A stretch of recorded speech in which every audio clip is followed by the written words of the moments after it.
Shalom shalom teman-teman. Kembali lagi kali ini dengan Kak Nanda. Dan kali ini kita ditemenin sama teman kita nih, yaitu Nathan. Salam Kak Nanda. Shalom Nathan. Apa kabarnya nih Kak? Luar biasa dong. Kalau Nathan apa kabarnya? Luar biasa juga dong Kak. Wah, puji Tuhan banget ya. Adik-adik di rumah apa kabarnya nih? Semoga luar biasa juga ya. Oh ya, kami mau mengucapkan happy birthday buat teman-teman yang berulang tahun di bulan April. Semoga kalian sehat selalu, panjang umur dan semakin menjadi berkat bagi banyak orang. Oh iya Kak, Apa, tema minggu ini apa ya Kak? Nah, kamu belum tahu?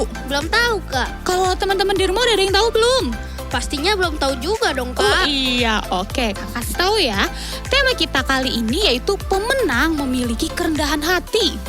Oh gitu Kak. Iya. Kalau tokoh dari kisah firman Tuhan kali ini siapa ya Kak? Nah, tokohnya kita akan belajar dari kisah Daud dan Simei. Oh gitu Kak.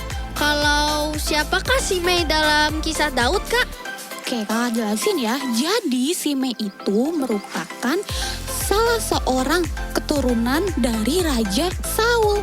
Dan dia tinggal di Bahurim. Pada saat Daud meninggalkan Yerusalem untuk meloloskan diri dari Absalom, sambil mendekati raja, ia terus-menerus mengutuki Daud. Jadi dia terus-terusan mengutuki Daud. Oh gitu ya Kak. Iya. Aku jadi penasaran deh Kak. Oh ya, makanya kita harus ikutin ibadah ini dari awal sampai akhir dengan hati yang sungguh-sungguh supaya kita bisa mengerti tentang firman Tuhannya. Oh iya teman-teman. Saat kalian menjalankan ibadah ini, jangan lupa untuk tidak makan, minum, tidur, dan jangan ngobrol ya teman-teman. Emangnya kenapa, Nathan? Karena bisa mengganggu konsentrasi saat kalian beribadah. Oh iya, betul sekali. Nah, sekarang semuanya kita undang untuk bangkit berdiri. Sudah? Nah, kalau sudah, sekarang kita siapin hati dan pikiran kita ya. Sebelumnya kita mau berdoa. Berdoa kali ini akan dipimpin oleh Nathan. Teman-teman, mari kita bersatu dalam doa. Tuhan, terima kasih untuk berkat-Mu yang melimpah pada hari ini. Tuhan, tolong berkati acara ini supaya bisa menjadi berkat bagi orang lain yang menonton. Tuhan, berkati juga teman-teman yang berada di rumah, berikan mereka kesehatan, kekuatan, agar mereka tetap semangat beribadah di Online Kids Church. Dalam nama Tuhan Yesus, kami berdoa dan mengucap syukur. Sama-sama katakan, Amin. Shalom adik-adik. Apa kabar kalian semuanya? Kakak harap kalian semua dalam kondisi yang terbaik, selalu dalam lingkupan Tuhan Yesus. Bertemu lagi minggu ini dengan Kak Tresya. Kita hari ini mau belajar firman Tuhan adik-adik.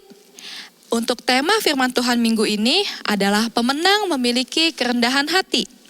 Kita akan belajar dari kisahnya Daud dan Simei di kitab 2 Samuel pasal yang ke-16 ayat yang ke-5 sampai ayat yang ke-14.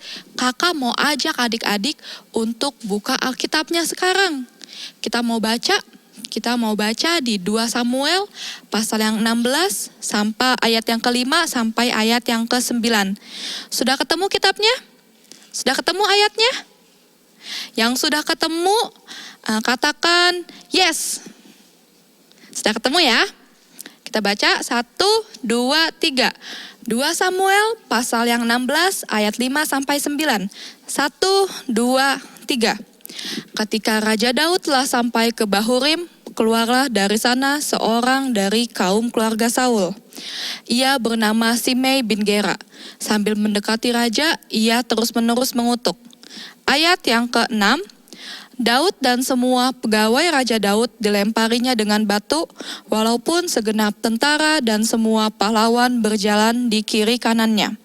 Ayat yang ke-7, beginilah perkataan Simei pada waktu ia mengutuk. Enyahlah engkau penumpah darah, orang dursila. Ayat yang ke-8, Tuhan telah membalas kepadamu segala darah keluarga Saul, yang engkau gantikan menjadi raja. Tuhan telah menyerahkan kedudukan raja kepada anakmu Absalom. Sesungguhnya engkau sekarang dirundung malang, karena engkau seorang penumpah darah. Nah adik-adik kita berhenti baca sampai ayat yang ke-8. Tadi adik-adik sudah baca bahwa di situ Daud dicaci maki, dikutuki dan dilempari batu oleh Simei. Bagaimana kira-kira responnya Daud adik-adik? Apakah Daud membalas kembali dengan mengatai Simei dan juga melempari batu? Ataukah Daud diam dan menggerutu di dalam hati? Bagaimana adik-adik responnya? Kalau adik-adik yang ada di posisi Daud, bagaimana respon adik-adik?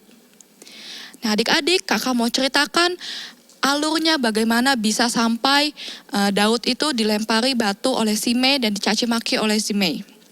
Ceritanya gini adik-adik, ketika Daud menjadi raja, anaknya Daud yang bernama Absalom ingin menggulingkan kedudukan Raja Daud. Dan kabar mengenai hal tersebut sudah terdengar sampai ke telinga Simei. Adik-adik ingat siapa tadi Simei? Simei bin Gera adalah bagian dari keluarganya Saul. Simei ini memendam kebencian kepada Daud. Jadi ketika Daud tiba di daerah Bahurim, disitulah Daud bertemu Simei. Di sini juga di daerah tersebut ketika Simei bertemu Daud, Simei mulai mengutuki Daud dan mulai melempari rombongan Daud dengan batu.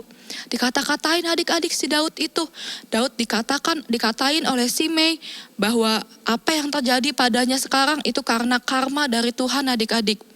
Menurut Simei, peristiwa Daud yang digulingkan oleh Absalom yang merupakan anaknya sendiri sesungguhnya seperti hukum karma karena Daud telah menggulingkan Saul sebelumnya. Bagi Simei, apa yang terjadi pada pemerintahan Daud sebenarnya merupakan akibat dari perbuatannya sendiri adik-adik. Selain itu, di situ juga ada Abisai adik-adik. Abisai ini adalah bagian dari rombongannya Daud yang ikut selama perjalanannya. Abisai yang mendengar kutukan dari Simei tersebut yang ditujukan kepada Daud, Abisai menjadi geram, menjadi gemas akan Simei. Abisai bilang kepada Raja Daud agar Abisai untuk datang menghampiri Simei dan menghukum Simei karena telah mengutuk raja. Tetapi respon Daud apa adik-adik? Kalau adik-adik baca di 2 Samuel pasal yang ke-16 ayat yang ke-10, di situ Daud melarang Abisai untuk menghampiri Simei. Daud berpendapat bahwa mungkin saja yang dilakukan Simei itu merupakan bagian dari rencana Tuhan, karena Tuhan memang sedang ingin berbicara melalui Simei. Maka yang terpenting bagi Daud saat itu adalah perhatian Tuhan terhadap dirinya adik-adik. Sampai dengan akhir perjalanan Daud, Simei tetap mengikuti Daud. Simei terus melempari Daud dengan batu dan terus mengutuki Daud. Tetapi Daud tetap melanjutkan perjalanannya sampai tiba ke tempat tujuannya tanpa menghiraukan Simei sama sekali. Itulah adik-adik kisah dari Daud dan Simei. Apa yang dialami Daud pada kisah tersebut terdengar familiar ya adik-adik. Itu terdengar familiar untuk kakak sendiri. Terdengar familiar dan dekat dengan kehidupan kita sehari-hari. Kakak mau menceritakan kisah yang pernah kakak alami seperti apa yang Daud alami kepada adik-adik. Waktu kakak masih di sekolah adik-adik, kakak punya seorang teman dekat. Teman ini sangat dekat sama kakak. Kami berdua sering jalan bareng, istirahat jajan juga bareng. Kami kemana-mana berdua lah adik-adik. Tetapi pada suatu ketika ada suatu alasan kami berdua menjadi berjauhan, kami jadi berhenti bermain adik-adik. Teman kakak ini punya teman baru. Saat dia punya teman baru, dia mulai menjelek-jelekan kakak adik-adik. Dia menjelek-jelekan kakak, dia menceritakan kisah tentang kakak secara berlebihan. Pada saat itu kakak kesel adik-adik. Kakak gak terima, kok dia bohong sih, kok dia menjelek-jelekan kakak seperti itu. Padahal kakak gak pernah menjelek-jelekan dia adik-adik. Rasanya saat itu kakak ingin menghampirinya, ingin membalasnya dan kembali memarah-marahi dia. Tapi saat itu kakak sadar adik-adik, kalau kakak melakukan hal tersebut, maka tidak ada bedanya kakak dengan dia. Hal tersebut sama-sama tidak berguna untuk dilakukan adik-adik. Kita memang tidak bisa mengkontrol adik-adik untuk siapa aja orang yang bisa suka sama kita. Kalau kita fokus hanya kepada orang-orang yang menghambat kesuksesan kita, maka kita bisa kehilangan peluang baik kita adik-adik. Saat itu kakak putuskan untuk cuekin dia, untuk tidak menghiraukan perbuatannya dia. Lebih baik kakak fokus kepada aktivitas kakak di sekolah. Fokus dengan pelajaran kakak di sekolah. Dari situ juga kita bisa lihat bahwa Daud melakukan hal yang sama adik-adik. Daud tidak menghiraukan perbuatan Simei. Dan Daud lebih fokus kepada Tuhan dan kepada tujuan perjalanannya.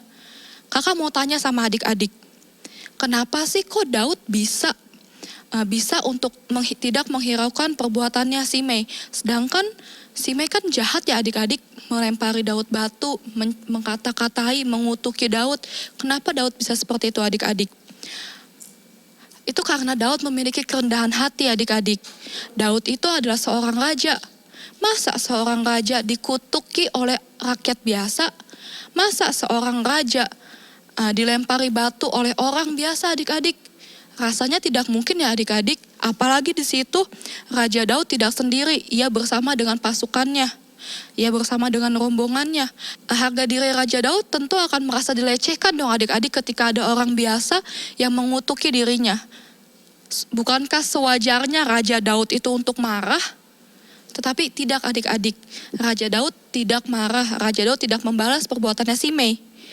Raja Daud memiliki kerendahan hati untuk tidak membalas kejahatan dengan kejahatan. Melainkan Daud hanya berfokus kepada Tuhan dan kepada tujuan Tuhan atas hidupnya Daud itu sendiri. Dan seperti yang adik-adik bisa lihat dan adik-adik tahu bahwa Daud menjadi lebih dari pemenang adik-adik. Nah adik-adik, itulah firman Tuhan pada hari ini. Kakak mau ajak adik-adik untuk belajar, untuk memiliki kerendahan hati seperti Daud dalam menghadapi situasi yang seperti Daud alami. Untuk tidak membalas kejahatan dengan kejahatan, melainkan fokus kepada Tuhan dan fokus kepada tujuan Tuhan atas hidup kita. Supaya kita anak-anak Tuhan bisa menjadi pemenang seperti Daud. Sekian firman Tuhan hari ini adik-adik. Yuk kakak mau ajak adik-adik untuk rapihkan buku Alkitab kalian, tutup buku catatan kalian, lipat tangan kalian, kita mau bersatu di dalam doa. Bapa Tuhan Yesus Kristus yang baik, terima kasih ya Tuhan untuk kebaikan-Mu, untuk kasih setia-Mu yang luar biasa.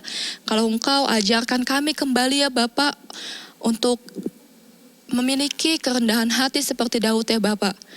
Untuk tidak membalas orang yang jahat kepada kami dengan kejahatan kembali ya Bapa, melainkan memfokuskan diri kami untuk seturut dengan kehendak-Mu ya Bapa. Ajar kami anak-anak-Mu untuk belajar dari firman Tuhan ini ya Bapa, untuk menjadi pribadi yang memiliki kerendahan hati ya Bapa. Untuk apapun tindakan yang kami lakukan bisa menyenangkan hati-Mu. Terima kasih Tuhan Yesus untuk firman-Mu yang begitu indah pada hari ini yang Kau taburkan ke setiap kami. Bantu kami anak-anak-Mu untuk menjadi pelaku kebenaran firman-Mu. Terima kasih Tuhan Yesus, hanya di dalam nama-Mu kami telah berdoa dan mengucap syukur. Haleluya. Amin.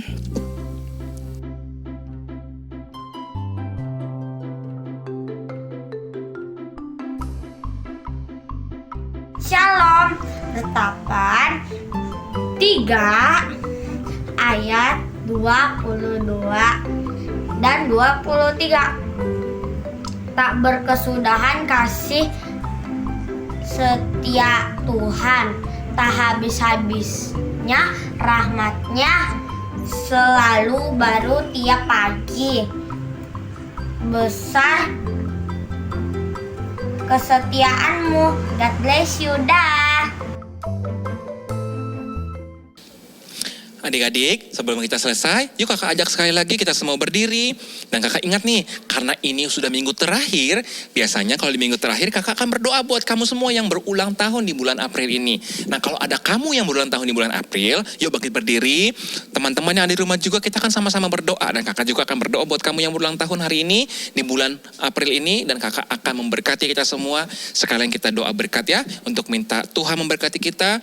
Dan bersyukur untuk satu bulan ini kita bisa melayani Tuhan, kita bisa beribadah. Yuk kita berdiri bersama-sama, kita akan berdoa. Tuhan Yesus, kami bersyukur Tuhan buat hari ini, di minggu terakhir ini Tuhan, di bulan April. Kami bersyukur kami sudah melalui 1 minggu, 1 bulan, sampai di hari ini, di minggu ini.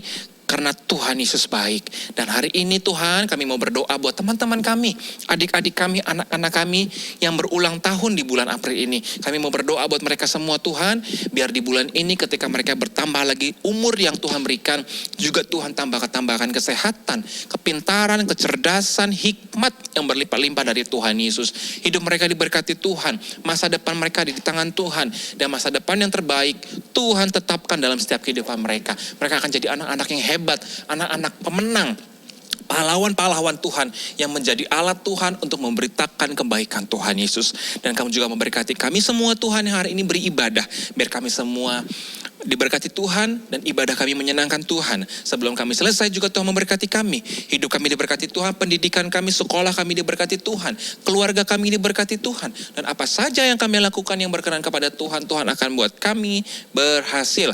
Terima kasih Tuhan Yesus, kami berdoa dan mengucap syukur di dalam nama Tuhan Yesus. Haleluya. Amin.